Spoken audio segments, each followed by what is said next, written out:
Welcome back to the Beyond the Buckets. We have a living legend on our hands today. This man needs no introduction. Alan Stein, welcome to the program. Oh, I'm so excited to be here, man. This is going to be a lot of fun. Well, let's dive right into it. I want to know why one of the top performance coaches changes professions and makes a huge life pivot into the business and keynote speaking and being an author. For somebody like you at the top of your class where you were at, to go into another profession and dominate the way you have is truly amazing. But what was your mindset jumping from the basketball performance space into the space of speaking and motivation and just personal development?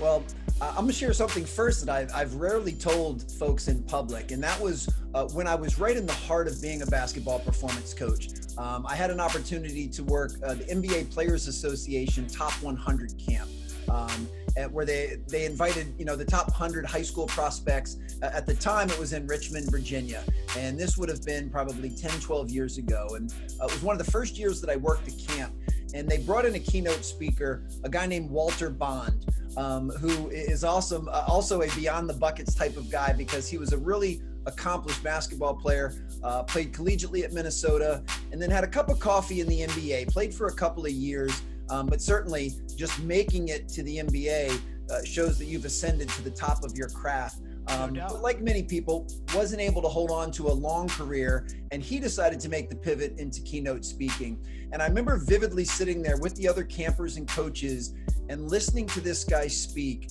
and I was mesmerized. I was absolutely in awe. He was a brilliant storyteller. He was funny.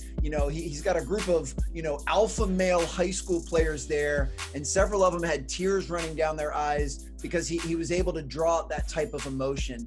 And I remember sitting there going, this guy is remarkable, and I want to do that one day. And I wasn't sure when I was still really loving the basketball training space, but I just kind of planted that seed in my mind that one day I'd want to take a stage and be able to share with folks in the same way that Walter did that. And he's still one of the most renowned keynote speakers in the world right now. But then you fast forward 10 to 12 years, and I just got to kind of a sticking point in my career where I was ready for a new challenge. I was ready to do something different. I had spent almost 20 years on the court with players, teaching them how to run faster and jump higher and improve their athleticism. And I started to get burnt out on that very specific niche, and I was ready for something different. And at that time, I just started having memories of that seed that was planted a decade earlier, and I decided to make the leap to corporate speaking. And really, in the presentations I give now, I'm still talking about everything through the lens of a basketball performance coach. So while it was definitely a transition in vocation, I do look at it more of a pivot. I didn't go from being an accountant to being a lifeguard. Like I went from being a basketball performance coach, and now I very much consider myself a business performance coach because I'm still using those same strategies. I love it. It's amazing how people can inspire you. And, even if it was 10 years ago, you still had that, like you said, that seed planted, and it allowed you to kind of think more robustly about what you want to do in your life. And obviously he made a great impact. I'm sure he made a great impact on a lot of those players who are now in the NBA and playing professionally. And I just think that's really profound, because that's what you really want as a keynote speaker. You want to be able to get your message across. You want it to resonate. You don't want it for people to come and get the information, and then all of a sudden it goes one ear and out the other, as so many public speakers do. But just that resonation with what it means to you and how you want to attack it. Yeah, well, one of the things that I've already kind of forecast is, as soon as his talk was over, 10, 12 years ago, I went right up to him and introduced myself and just told him, how much that meant to me and what a brilliant job I thought he did. Because I've always been a believer in giving praise to those that deserve it. As a coach, we know that that which gets praised gets repeated. So I just wanted to make sure that he knew that the work he was doing was impactful.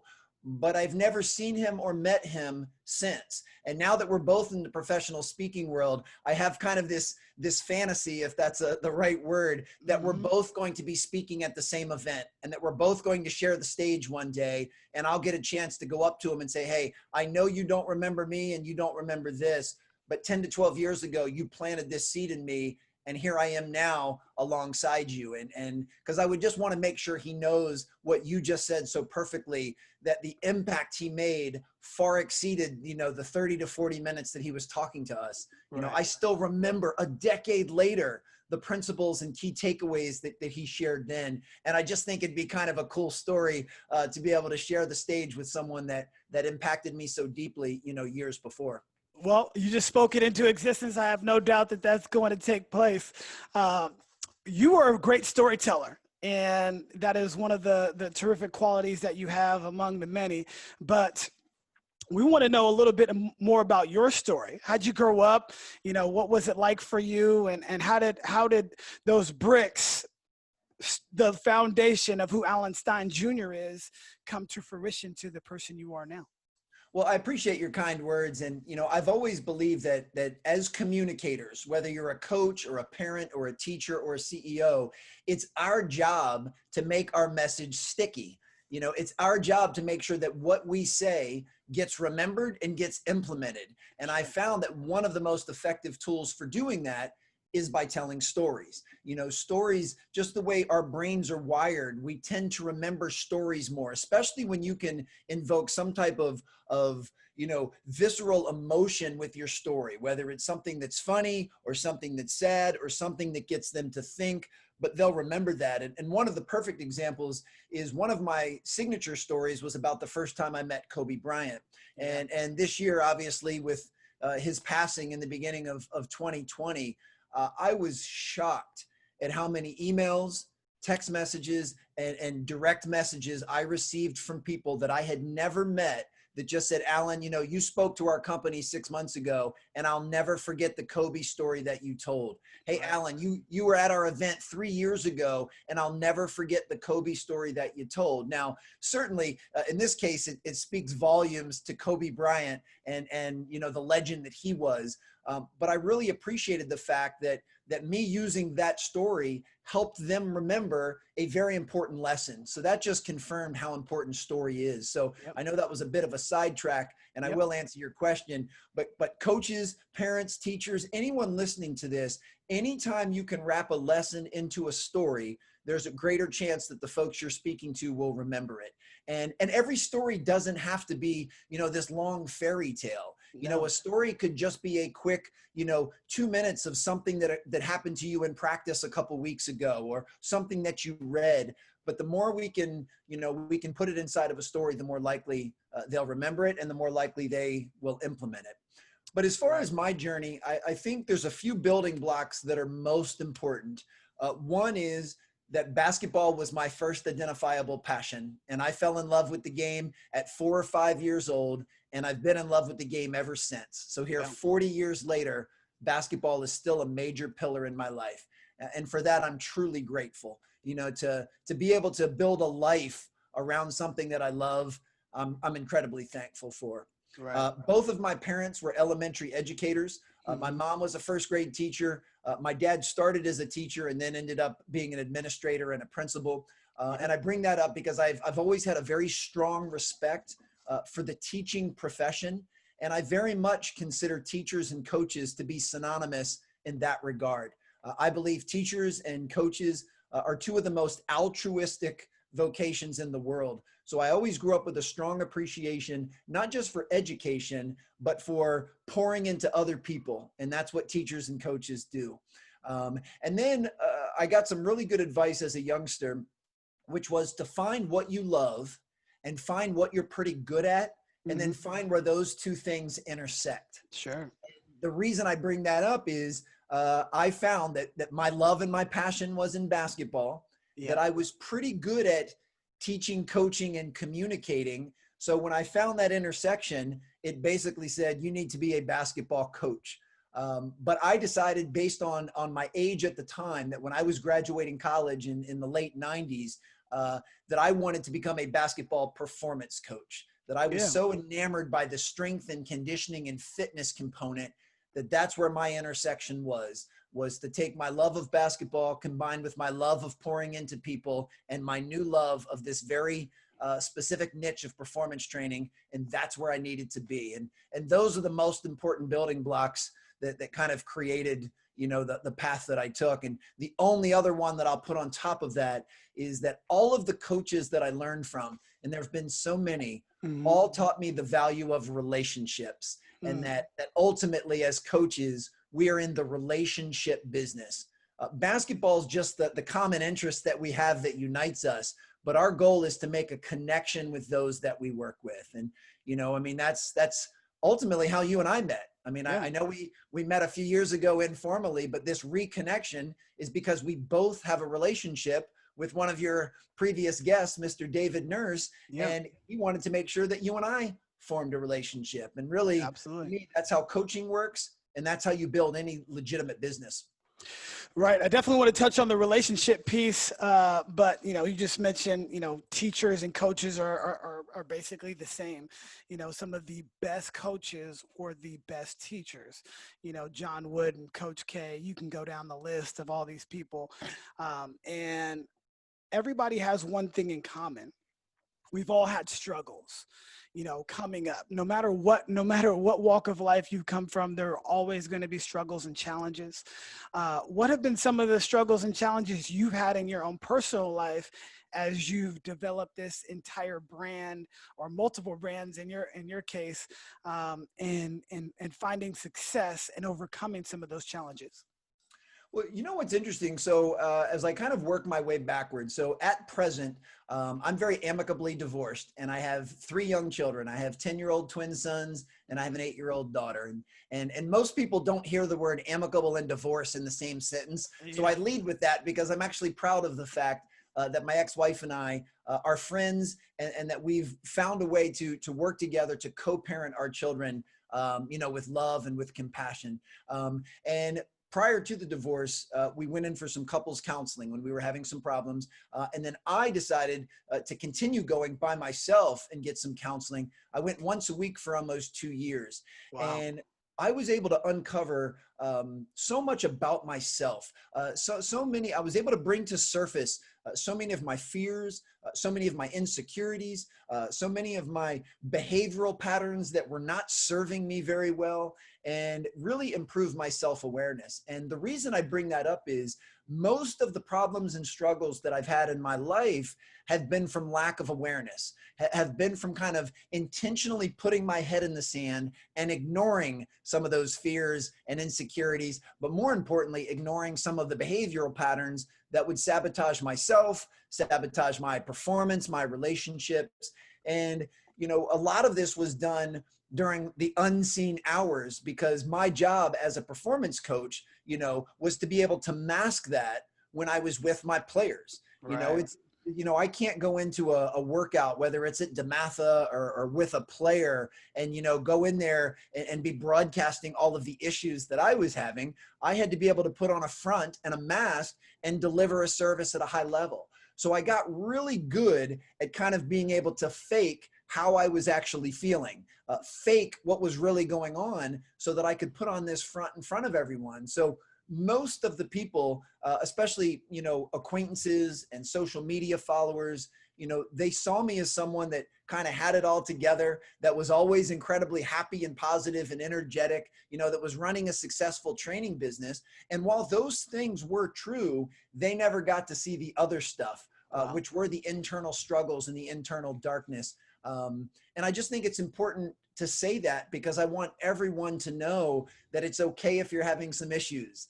It's okay if you've got some problems and some insecurities, and you need to find a way to have the self-awareness and the self-compassion and vulnerability to deal with those things. And I was able to start dealing with them 5 years ago, and I've been on an upward trajectory since. I'm still working on improving these different areas, but I'm a different man today. I feel so much better about every area of my life than I did back then.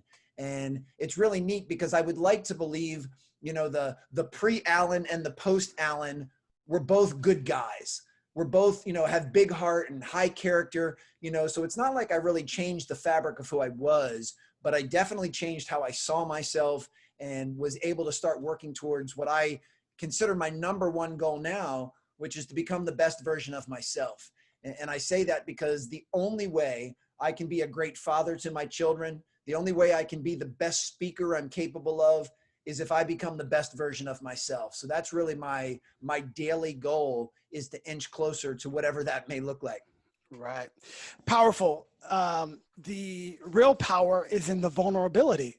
And Brene Brown talks a lot about that. And, I've read a lot of her books and listened to her. But that's really, as coaches or motivational speakers or whatever it may be, you got to share that vulnerability with people so they can understand you, but in turn it's going to eventually help them. So you sharing the hard truth about a divorce. Nobody ever wants to go through that. If you get married, you don't want to get divorced, but if you do have to go through that, those are some dark times, and you going through the process of getting the counseling that you need and continuing with that personal growth is the reason why you're standing where you're at now, with that mindset and that successful nature that you have, is because you're okay with, diving deep into some really, really difficult things. Yeah. So appreciate you sharing that. That's and awesome. one of the things that it leads you to is, and I know Jocko Willink, the podcast host and author, he has a book entitled Extreme Ownership. And that's really the way that I look at it.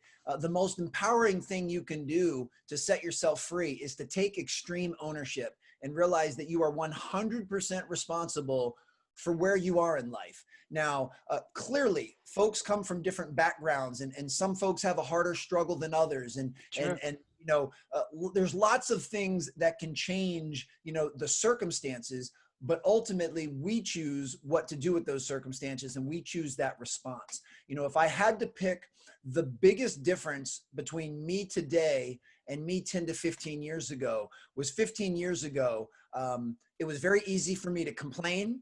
It was very easy for me to make excuses, and it was very easy for me to blame someone else on why something didn't go my way.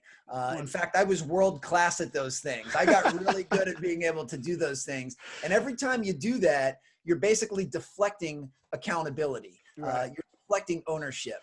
And those are areas that I've made great progress in now. Certainly not perfect, but I complain, I make excuses, and I blame others far less today than I have before. And every once in a while, when I do catch myself doing it now, I have the awareness to kind of laugh at myself and just go, all right, Alan, there you go again, because it doesn't serve any purpose. Blaming someone else for the reason that you're not successful in something, or making an excuse on why you're not successful for something, or just sitting around belly aching and complaining on why you're not successful at something, does absolutely nothing to move you forward.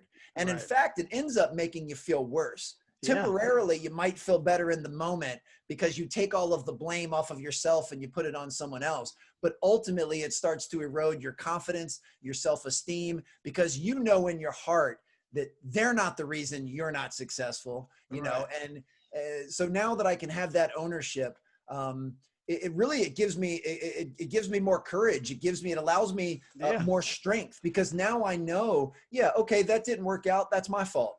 I'm going to dissect it. I'm going to learn from it. I'm going to do better next time. And that mindset has been incredibly empowering. Right.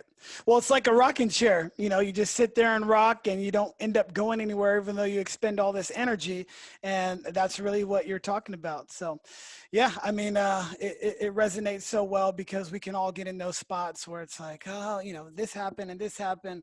But at the end of the day, it's really going to be your response to whatever the event is, and, and how you handle it. So, and that's how you're going to be defined in most cases. Absolutely. And what's funny is we could take that and it applies directly to coaching. Now, I know this podcast is beyond the buckets, but if anyone listening is slightly familiar with the game of basketball, I mean, imagine if you and I are teammates, and my guy just blows by me and gets an easy layup, easy 2 points. Well, there's a few responses that you could have as my teammate. The first thing you could do is just complain and be like, Alan sucks at defense. Well, that's not going to help us. I mean, that's not going to do anything to make us better. Right. You could completely skirt responsibility and say, this is 100% Allen's fault. We're losing the game because Allen won't play defense. Well, as any good coach will tell you, as much as it's your responsibility to guard your yard and man up on your player, Yep. most defenses are designed to have someone in help position, which means if I get beat, one of the other teammates should have been able to step up and hopefully help prevent the basket. And it may have been you. So on some level, you might be partially responsible for the fact that my guy just scored. And then it doesn't do me any good to make an excuse. I can say anything that I want, but bottom line is they just scored the easiest basket you can score in the game of basketball, a wide open layup. Yep. And it's just completely unacceptable. So those three things won't change that fact. And in fact, they're not going to help us moving forward. So if we could take any other approach where I could say, absolutely, that was my bad, Chris, that won't happen again. I'll get in better position next time. Don't worry about it, Allen. If he does get by you, I'll be able to cut him off and make sure. Like now we're actually making progress. So this stuff applies not only to just as individuals, but with teams and organizations as well. If you want a team or a business or an organization to be successful, you have to create a culture where no one tolerates and accepts blaming, complaining, or making excuses. Right. You mentioned in your book, next play mentality. I think Coach K is one of the first that came up with it. And, obviously Mike Jones from DeMatha embodies that same stuff.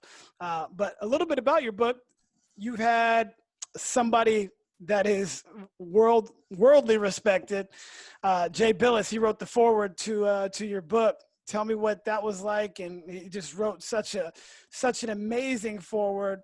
I'm sure you feel so honored to have somebody who is so well respected in this industry, a lawyer and the best analyst on TV. Tell me about that. Well, I mean, if you want a real moment of vulnerability, I literally cried when I read the foreword when he sent it to me. I was so just overwhelmed with emotion, most of which was appreciation and gratitude that someone of his stature would say such kind words, but also someone of his stature that would make the time to do something like that. I didn't ask him to write, a one-sentence testimonial, which he could have easily just mailed in. Right. I asked him to actually review the book and then write a foreword that he felt was representative of the book and of me. And yeah, I was absolutely blown away by that. Jay is one of the best people that I've ever met.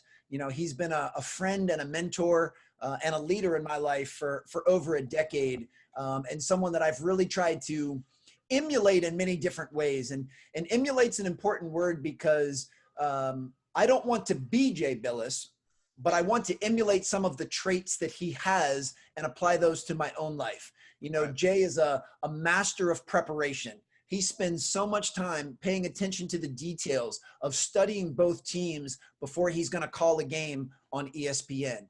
So I want to mimic his level of mastery of preparation.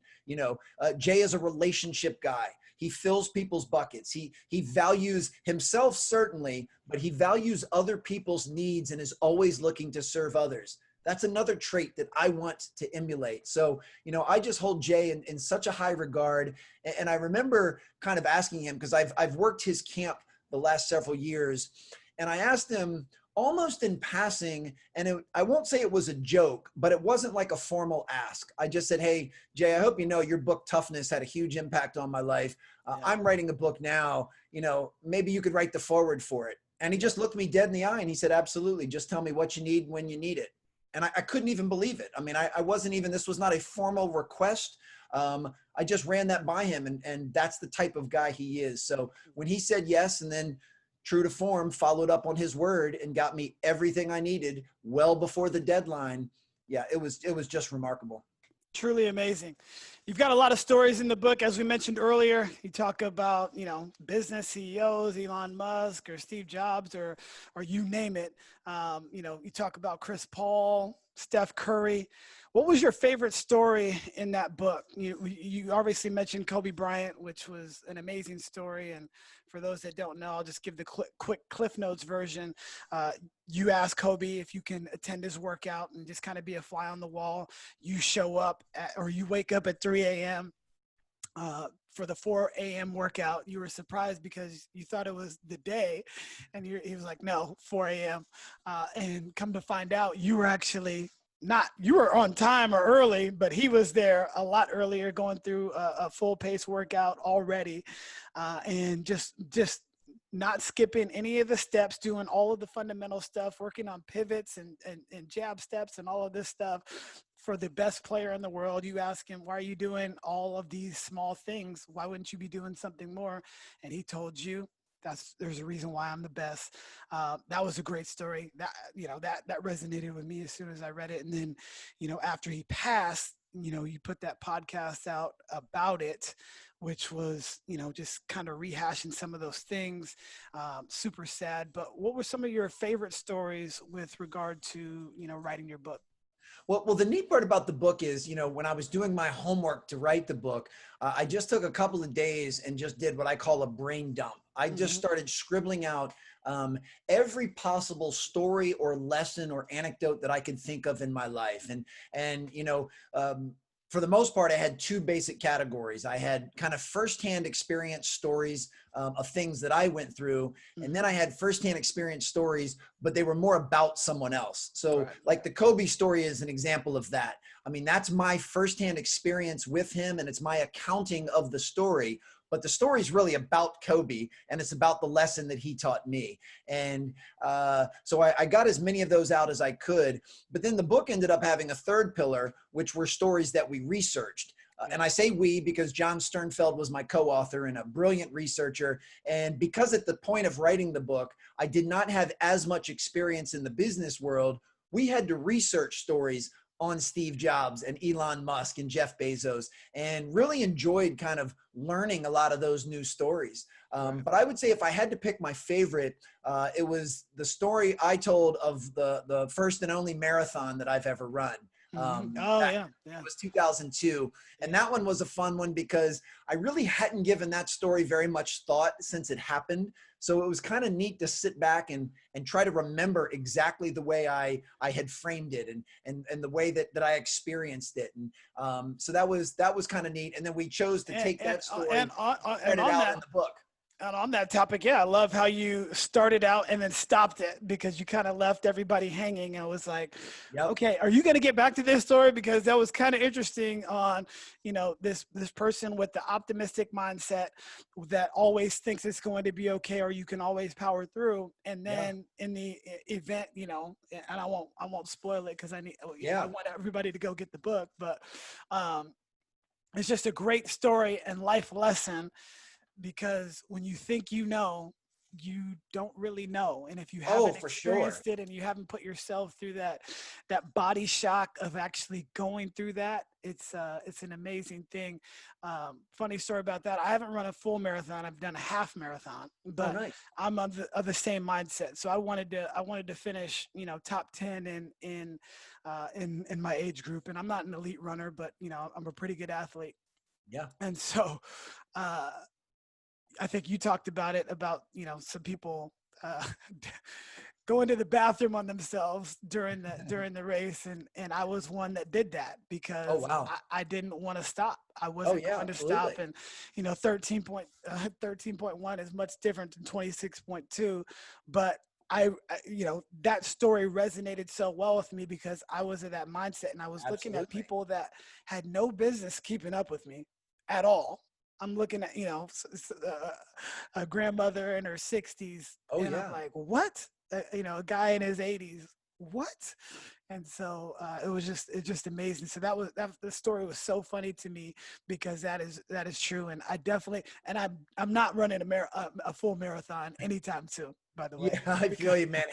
A half is plenty. And I love that your competitiveness is like, I'm not going to stop. I've got a goal and this is what I'm going to do. And, the neat part is there's so many lessons just to pull out of just a marathon story in general, whether someone's run one or not. And of course, one of the most important lessons for all of us, and this is one that I have to constantly remind myself, is to not play the comparison game. This is my journey. This is my race. And I'm with you. I'm competitive. I like the mindset of, all right, I want to finish top 10 in my age group. I get that.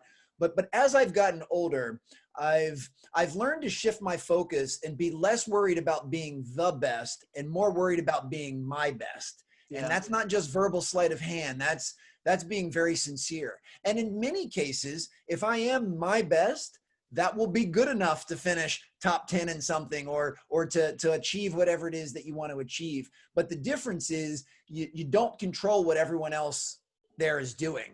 I mean, you know, if 50 of the top marathon runners in the world decided to run the half marathon you were running in, you don't have any control over that. And the chance of you beating those 50 gentlemen is very, very slim. So even if you ran the best time that you've ever run in your life, at best, you'll finish 51st next to those guys. And that's not something you should feel bad about. You should take pride in the fact that you ran your best time. So as I've gotten older, I've learned to not play the comparison game as much. I still fall victim to it every now and then. For sure. And focus on the things that you have control over.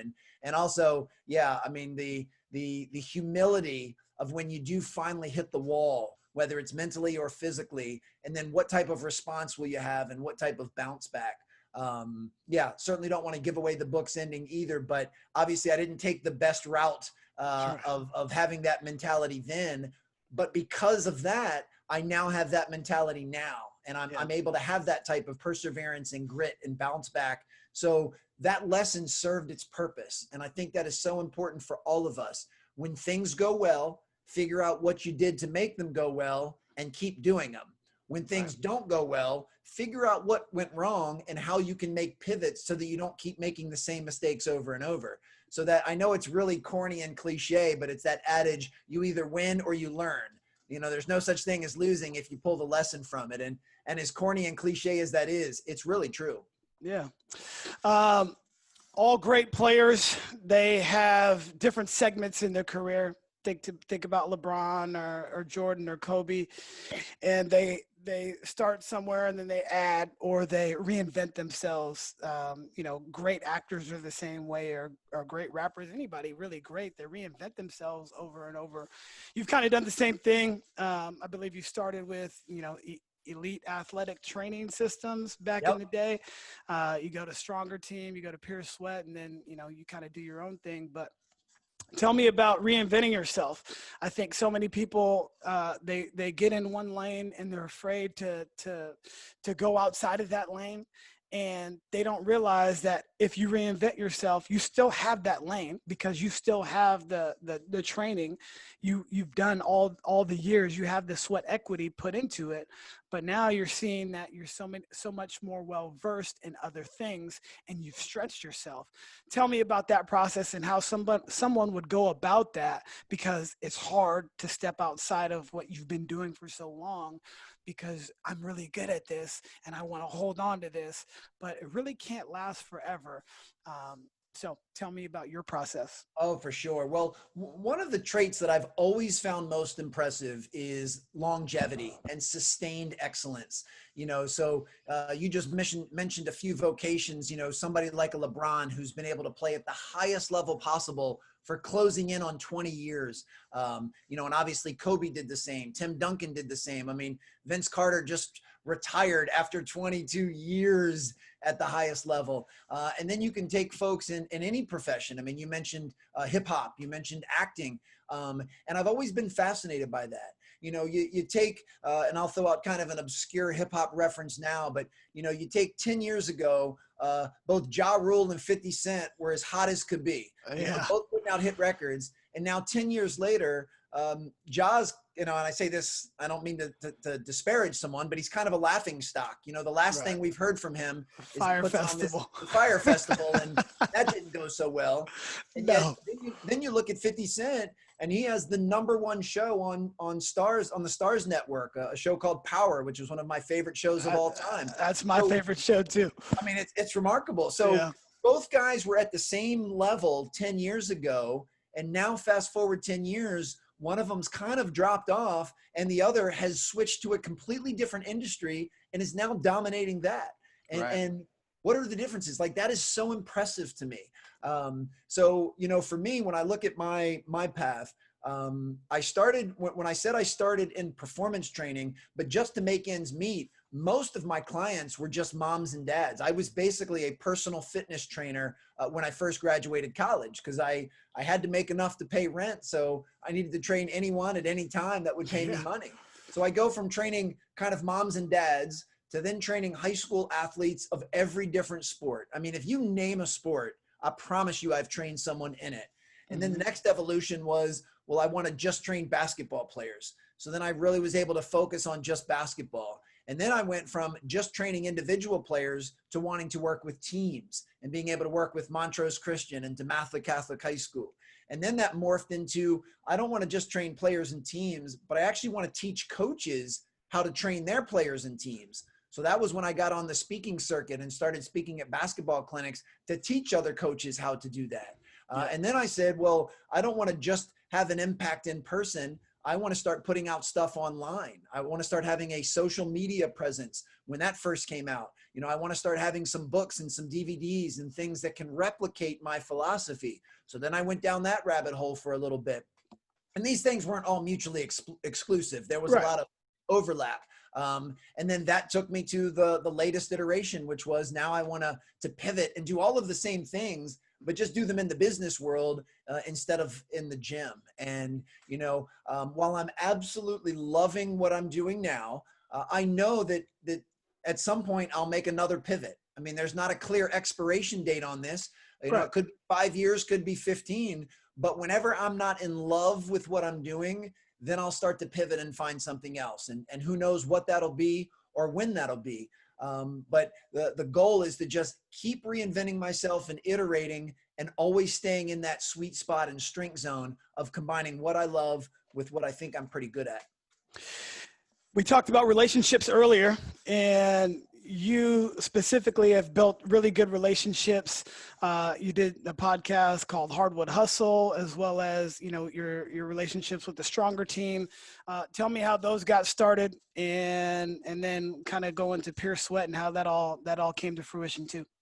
Well, my original brand was Stronger Team, and that was kind of my own solo entrepreneurship, where I was doing DVDs and selling some online manuals and books, and kind of had a fairly well-rounded, you know, platform. And part of that was I was writing a weekly blog, and I started to get burnt out on the medium of writing. I was ready to do something different.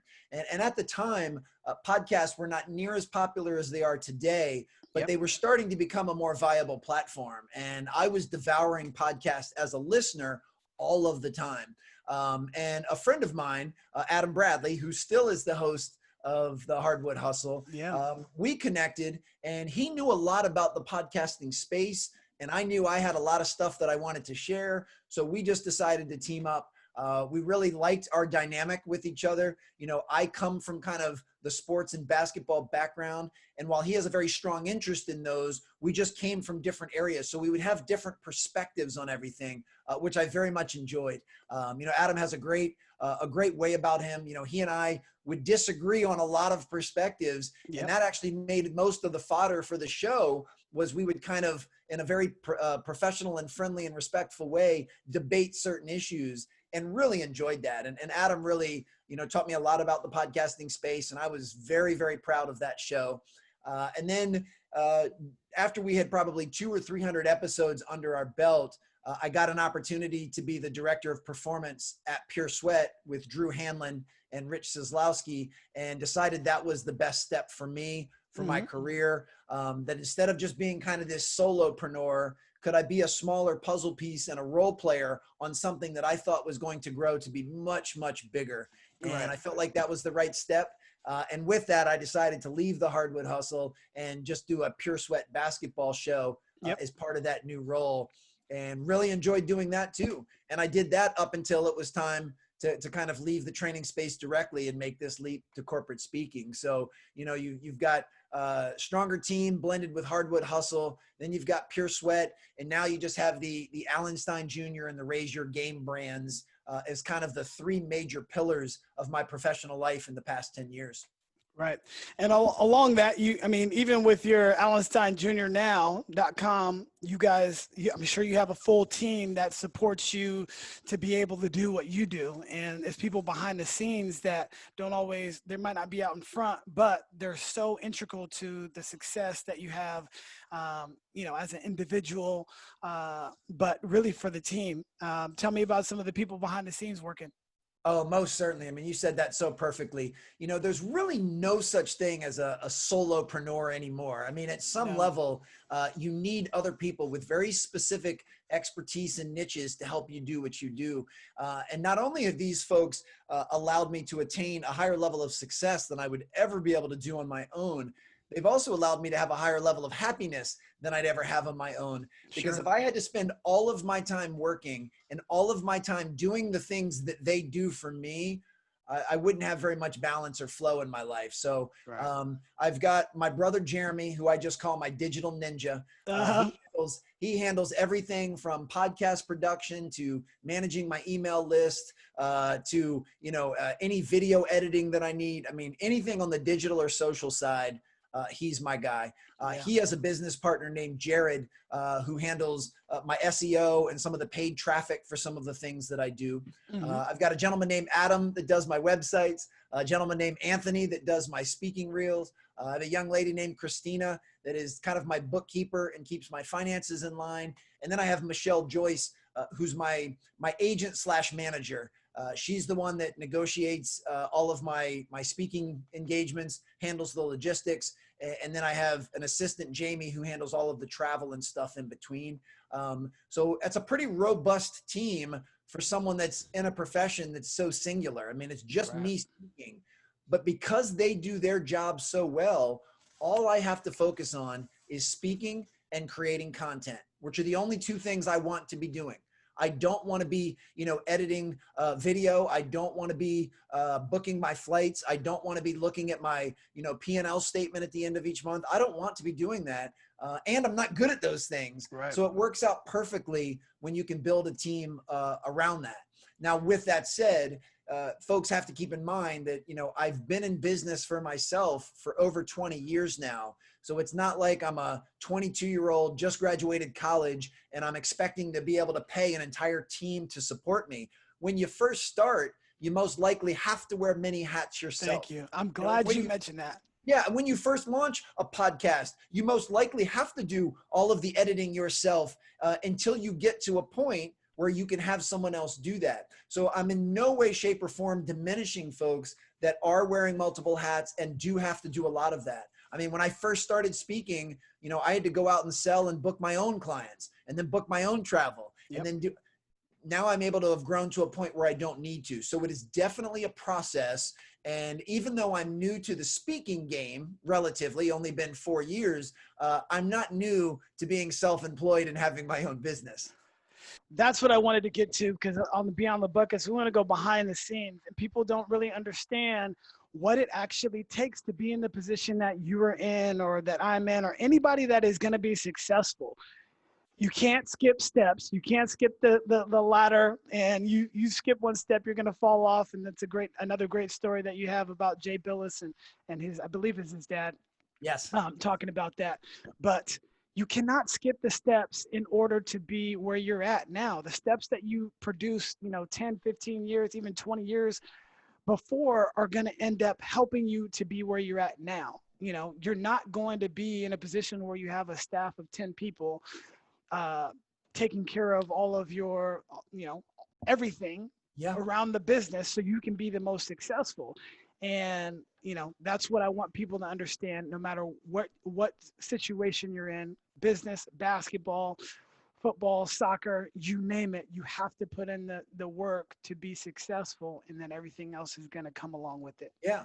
And you also, one of the hardest parts I think about being in a business is it's kind of an art and a science to decide, all right, when do you relinquish some of the control? When is it time to take off one of your hats and put it on someone else. And, you know, some people do it way too early. They just say, look, man, I don't feel like dealing with any of this. So they just try to deflect everything to everyone else. And then they're not even busy doing what they're supposed to be doing. Right. But then on the other hand, you have people that hold on for way too long and say, look, I don't think anyone can do this as well as I do. So I don't want to teach or train someone else. I want to do it myself. And then they have issues scaling and growing. So trust me, I have made plenty of mistakes in the last 20 years on both ends. There have been times where I passed the buck to someone else on something that I should have done myself.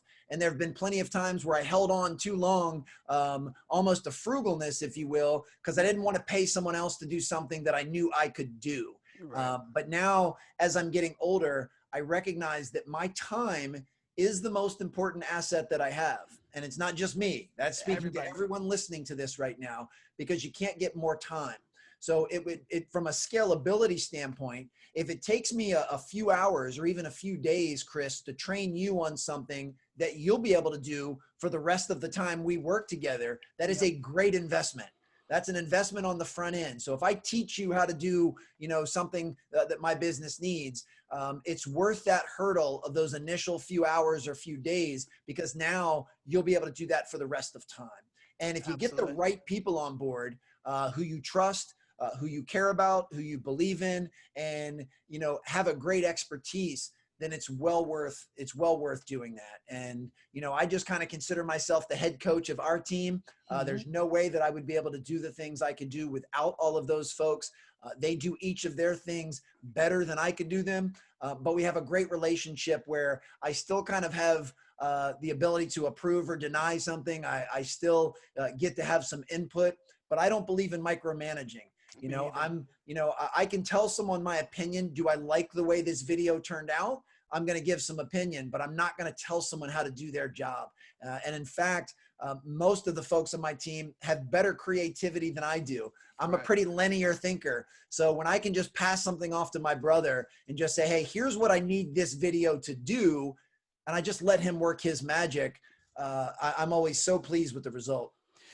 The biggest thing for anybody that's in charge is delegation. And if you're able to delegate in a concise way where it just makes everything smoother, I know that's the one thing that I've had to do, you know, in my career is delegate. You know, how do you delegate with your assistant coaches or for our club basketball team?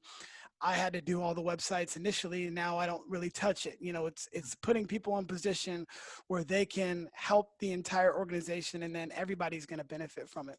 A couple more things before we wrap up. Sure. You're in the Washington, D.C. area, the DMV.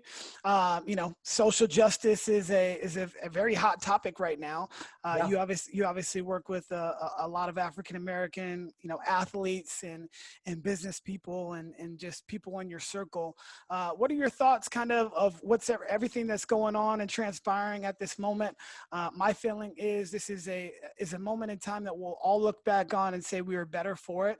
And to your earlier point about, you know, being vulnerable and understanding some of these things that were going on in your personal life, I think that's what America needed. And I think that people are going to be making or having the tough conversations and making the changes in their own communities to hopefully benefit entire humanity. Oh, absolutely. Boy, you just summarized that better than I could have. I know for me, from a personal vantage point, this is another area where I'd like to believe I've experienced some growth over the last few years in particular, because what I've learned is it's what's most important for me right now as a middle-aged straight white male. I mean, that is the definition of privilege in the United States. Right. And it's taken some humility for me to acknowledge that. I think if you and I would have had this conversation 5 or 6 years ago, I might have tried to debate you on even the existence of white privilege. Right. And that was just a very ignorant vantage point for me to have. Now I'm well aware, now through no fault of my own other than being born, but I have benefited from this concept of white privilege, and I understand that. And now I believe that it's my responsibility to use some of that privilege for the greater good and to do what I can to help the social injustices and racial inequalities. And I'm committed to doing that. And I think that the best thing that I can do, first and foremost, is to recognize the fact that I can't possibly understand what it feels like to be, and then you can fill in any group that's different than me. I couldn't possibly understand what it feels like to be Black. I couldn't possibly understand what it feels like to be female. I couldn't possibly understand what it feels to be gay. So it's so important for me to acknowledge that I can't understand that. But what I can do is listen. What I can do is work hard to empathize and learn. And this is where listening becomes so important, because I'm not here to discredit anyone's experiences. Sure. If someone tells me that they've faced massive social injustice, then I want to listen to them. I want to learn from it. And as we said earlier, are there certain things that we can unpack to make sure that things do change in the future? And then what's most important to me is, what do I need to change? How can I help anyone? It doesn't even have to be a traditionally disenfranchised group, but how can I help anyone improve their current situation? So I've really been trying hard over the last 2 to 3 months to just sit back and listen and collect as much as I can, and hopefully use that with some guidance on how I can best move forward to help others. And I think that's a mindset that is good for everybody to have, because in order for the systemic inequalities to improve, we need everyone on board. It can't just be Black. It can't just be white. We all need to work together for the greater good. And, as you've mentioned, as an athlete myself and as a coach, I've been around Black teammates and Black players and Black coaches my entire life. And they've been some of the most fulfilling relationships I've ever had. I joke with some of my high school and college teammates. One of the things that made it so much fun on those teams was we would kind of rib each other a little bit. We would kind of joke around in a very loving way about our differences. And we always embraced it. Like, it was never a point of contention on those teams. It was actually something that united us. And boy, it was a cool connection tool, because at the end of the day, we both respected each other as human beings first, and then as teammates second, or as player coach second. So those are some of my fondest memories of just kind of the ways we would get on each other. And it's very similar to if you have siblings.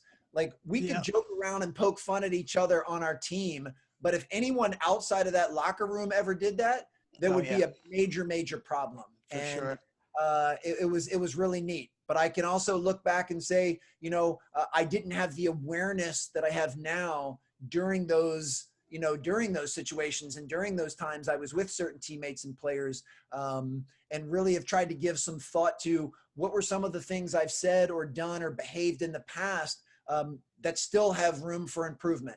Because as I said, my only goal is to become the best version of myself. And in order to do that, we constantly have to look back on ourselves with a microscope and say, you know what, there's a situation I could have handled better, and I'm going to learn from that, and I'm going to grow, because I'm not the same man I was 10 years ago or 15 years ago. And I love the way that you framed that. As hard as this period is right now for everybody, I'm really hoping this is exactly what we needed to finally make the progress that's been talked about for way too long. So I hope that we will be able to look back on this and go, 2020 was one of the toughest years in human existence for a variety of reasons, but it was also one of the most important and impactful years. And I hope that's the case. I think it will be. So eloquently put. I appreciate your just thoughtfulness about it, and I hope other people take some of the things that you said and get their heads out of the sand, as you mentioned earlier in our conversation. Last couple things. Health and wellness is a very important piece to your life. Same with me. I always want to make sure I get my workout in. I always want to, I'm always eating healthy. Same thing with my wife, and we try to get our kids to do that, although they love fruit snacks so much. But tell me about what your routine is and how you stay consistent.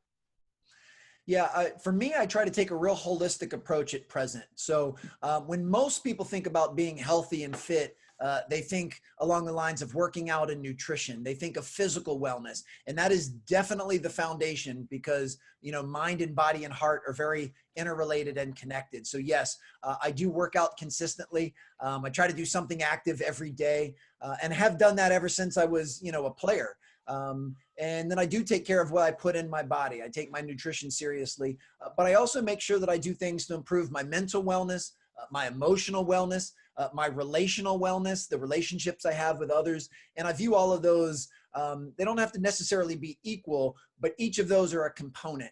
So I don't want to be someone that is physically fit, but I'm not stimulating my brain, or I'm not stimulating my heart, or I don't have good relationships. So I want to do and intertwine all of these things together. I'm not quite the guinea pig that somebody like a Tim Ferriss is, but I do like trying stuff out.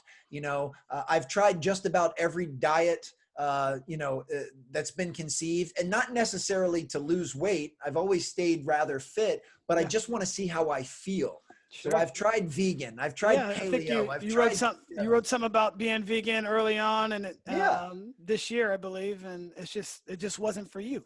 It just wasn't a great fit for me, but I watched the documentary Game Changers, and I enjoyed the documentary. I thought they made some good points, and I just wanted to try it for myself.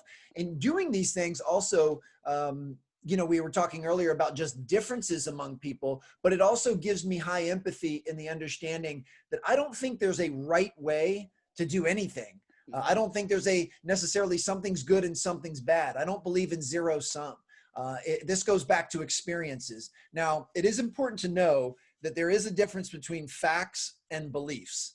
There's a difference between facts and opinions. And if we want to dive into data and have a debate on something, that's great. But if you tell me that you've been vegan for the last 2 years and you've never looked better or felt better or performed as well, who am I to dispute that?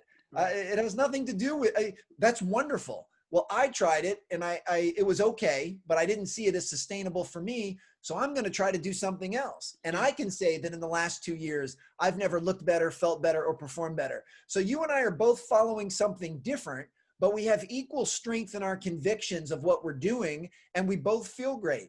That's what's most important. So it's just like with coaching. I've always laughed that, if you go to a coaching clinic and you grab 10 coaches and you say, I want each of you to tell me your philosophy on man-to-man defense, you might get 8 or 9 different answers, and every one of them is right. There's nothing wrong. Some people believe man defense means you deny the first pass. Others say we want you to sag down and be in help. There's no right or wrong. It's all about finding what's the best fit for you.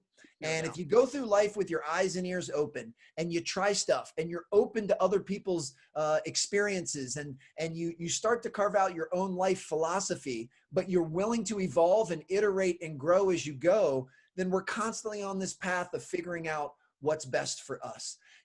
At today, right now, my mental, emotional, and physical routine, if you will, is the best that it's ever been. But if I learn something next week that can make any one of those areas a little bit better, you better believe I'm going to change what I'm doing, and I'm going to give that a try. So my goal is to always make sure that I'm doing the best that I'm capable of. I always want the next presentation I give to be the best presentation I've ever given in my entire life, which means if I give a presentation today, I know good and well that the one I'll give a year from today will be even better. And that's the way it should be. Right. You still intermittent fasting? I've backed off from that the last couple of weeks just to try some different stuff. It all depends on how you define it. I rarely eat outside of a 12-hour window. So if I eat at 8 o'clock at night, it's very rare I would ever eat before 8 the next day. I would say on average, I go about 13 or 14 hours of daily intermittent fasting. It used to be closer to 17 or 18, and I've pulled back on that because I wanted to try eating smaller meals more frequently.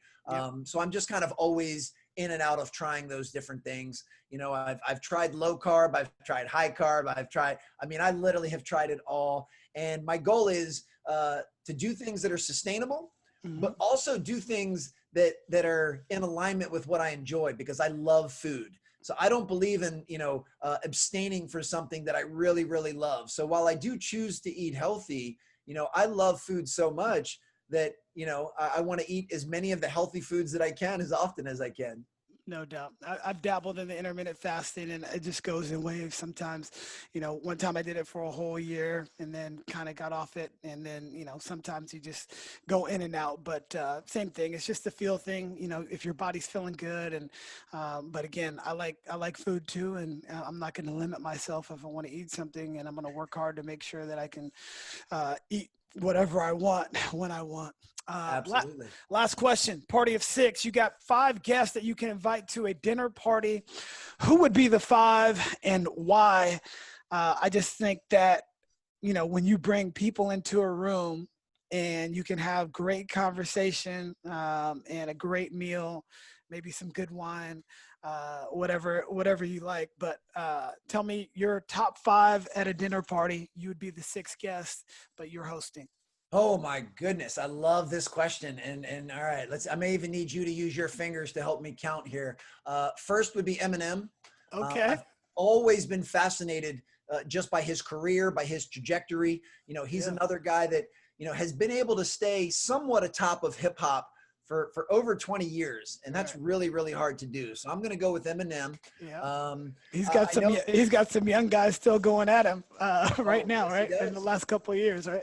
And doesn't care. And one of the things that's cool is, you're talking about a guy that started on CD and now he's had to embrace the social world and be able to put videos up on YouTube and so forth. So I think he would be an interesting one. Obviously, most of the Slim Shady character is, I don't know that would be for the best dinner conversation, but I do think who he is as a person would be really, really fascinating and would love to know more. It'd be impossible not to pick Michael Jordan. That's boyhood idol, but somebody that not only transcended the game and transcended pop culture, but at the same time now is able to do the same things as an executive, as a businessman. I just think he would be absolutely remarkable. I've always been an Oprah Winfrey fan. I think she's another one. A good one. Her journey has just been so neat. The things that she's been able to do and go from basically almost being like a beat reporter to someone that has her own network, not her own show, her own network. And, we talked about podcasts earlier. Her Super Soul Conversations is one of my favorite podcasts. I think she's a brilliant interviewer. I think she asks very insightful questions, but she always allows herself to play the background and lets the person she's interviewing be the star. So I think that's really cool. So 2 more. I've been fascinated with Michael Phelps for a long time. He's from your area, right? He is. He's a Baltimore guy. Yeah. But you're talking about someone that, depending on how you frame it, might be considered the most dominant athlete of all time. You're talking for 20 years in 4 straight Olympics, he was untouchable. It's remarkable. And the focus and determination and grit that it would take to train for 4 straight years for a race that may only take a handful of seconds is pretty remarkable. And again, most of these people, it has to do with their journey. I don't know how much wonderful conversation they'd be able to have, but I'm sure it'd be a dynamic table. It would be. And just to keep things lively, I've been a huge stand-up comic fan for a long time. Gotta have somebody funny. Have somebody funny. And I know, and this is one that we could do a whole podcast on separating art from artist. But I've always been a Louis C.K. fan. And I know he got wrapped up in the Me Too movement a couple years ago. So there's some people that have blacklisted him just on that alone. Sure.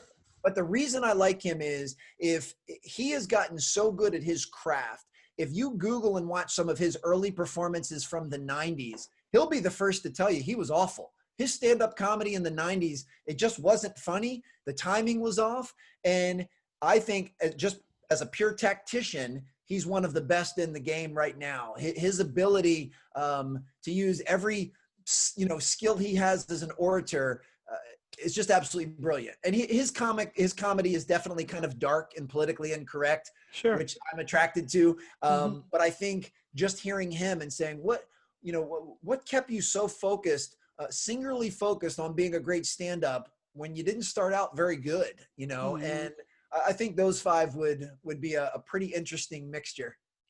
Definitely. I love the list. I think that'd be a great dinner party. One day it might come to fruition because everybody's still alive. So I'll make sure I invite you if that happens. You'll be our 6th. You can come sit with me and we can sit back and take some notes. No problem. Well, hey man, I appreciate your time. I know it's obviously the most valuable thing we all have on this earth. Thank you. Where can everybody follow you? Where can everybody get the book? Make sure you guys go get it.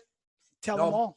And it's my pleasure. I appreciate your time. And most importantly, anyone that's still listening to what I'm saying right now means you've been hanging around for almost an hour and you've invested your time into the conversation that Chris and I just had. So I don't take that lightly and truly appreciate that. You can find everything at alansteinjr.com. That's all of my speaking stuff. I'm at Alan Stein Jr.